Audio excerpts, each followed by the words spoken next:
Hello વિદ્યાર્થી મિત્રો, આજે આપણે ધોરણ 5 વિકાસ મૂલ્યાંકન અસાઇનમેન્ટ વિષય પર્યાવરણમાં પ્રશ્ન ત્રીજાનું સોલ્યુશન લઈશું. એમાં આમાં શું કહે છે? વર્ગીકરણ કરો. ચલો, પાઠ 12 છે. એમાં શું કહે છે? નીચેના ઈંધણોનું ઘન, પ્રવાહી અને વાયુ ઈંધણમાં વર્ગીકરણ કરો. એમાં કયા કયા છે? તો કે પેટ્રોલ, એલપીજી, લાકડા, છાણા, સીએનજી, ડીઝલ, કોલસો, કેરોસીન. તો ઘનમાં આવશે, ઘન ઈંધણમાં આવશે લાકડા, છાણા, કોલસો. પ્રવાહી ઈંધણમાં આવશે પેટ્રોલ, ડીઝલ, કેરોસીન. અને વાયુમાં આવશે સીએનજી, એલપીજી. બીજો લઈશું. એમાં શું કહે છે? નીચેના આપત્તિઓનું કુદરતી આપત્તિ અને માનવ સર્જિત આપત્તિઓમાં વર્ગીકરણ કરો.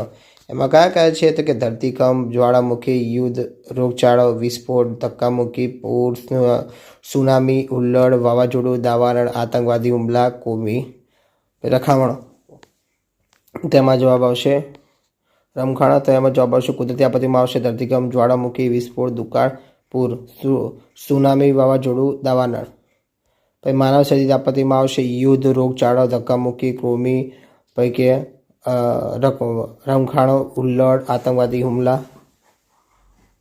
આગળ લઈશું. એમાં શું કહે છે? નીચેના સાધનોનું મોંથી ફૂંક મારવાથી વાગતા ચામડાનો તરંગ પડદો, પછી કે ધ્રુજારીથી વાગતા અને તાર ધ્રુજારીથી વાગતા સાધનોમાં વર્ગીકરણ કરવાનું છે. તો પહેલું લઈશું. એમાં કયા કયા છે? તો કે વાંસળી, ઢોલક, મુરલી, તાનપુરો, પાવો, વાજુ, ગિટાર, સિતાર, ભૂંગળ, મૃદંગ. એમાં મોંથી ફૂંક મારવાથી વાગતા સાધનોમાં આવશે વાંસળી, મુરલી, પાવો, ભૂંગળ. ચામડીનો તંગ પડદો ધ્રુજારીથી વાગતા સાધનોમાં આવશે ઢોલક, વાજુ, મૃદંગ. તાર ધ્રુજારીથી વાગતા સાધનોમાં આવશે તાનપુરો, ગિટાર, સિતાર. એના પછી લઈશું. એમાં શું કહે છે? નીચે આપેલી રમતોનું ઘરમાં રમાતી એટલે કે ઇન્ડોર રમતો અને ઘરની બહાર રમાતી એટલે કે આઉટડોર રમતોમાં વર્ગીકરણ કરો. એમાં કઈ કઈ રમતો છે? તો કે સાપસીડી, લંગડી, kabaddi, chess, carrom, cricket, kho kho, બાજીપત્તા, બેડમિન્ટન, કોડિયો, બાસ્કેટબોલ, લૂડો. તો ઘરમાં રમાતી રમતો કઈ કઈ આવે વિદ્યાર્થી મિત્રો? તો તમને ખબર જ છે. તો કઈ કઈ આવે?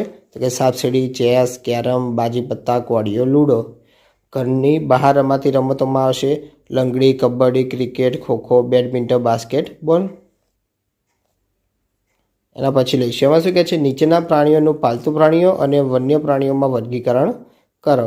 તો બળદ, ગાય, સિંહ, વાઘ, સાબર, ભેંસ, રીંછ, ઘેટા, હરણ, કારિયાળ, બકરા, ઊંટ, દીપડો, ઘોડા, વાંદરા, ગધેડા.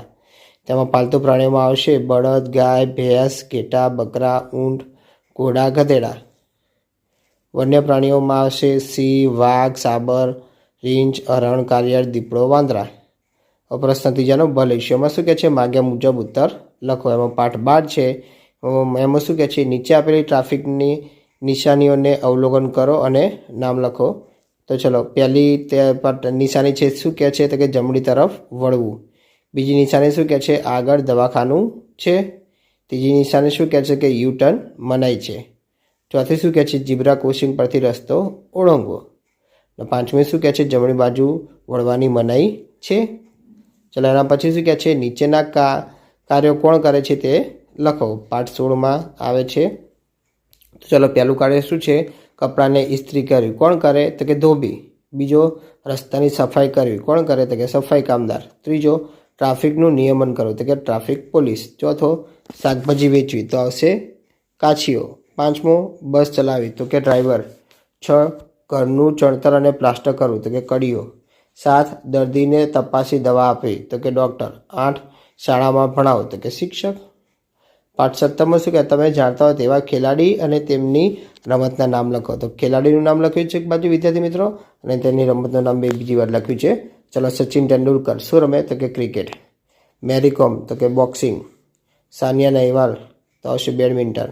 પીટી ઉષા તો કે દોડ આવશે. અને પછી શું કે ઘઉં અને બાજરીમાંથી કઈ કઈ વાનગીઓ બનાવી શકાય છે તે લખો. ચલો, ઘઉંમાંથી શું શું બની શકાય? તો કે પૂરી, રોટલી, ભાખરી, શીરો. બાજરીમાંથી શું શું બની શકે? તો મેં જોડે લખી છે, દેખાય છે વિદ્યાર્થી મિત્રો?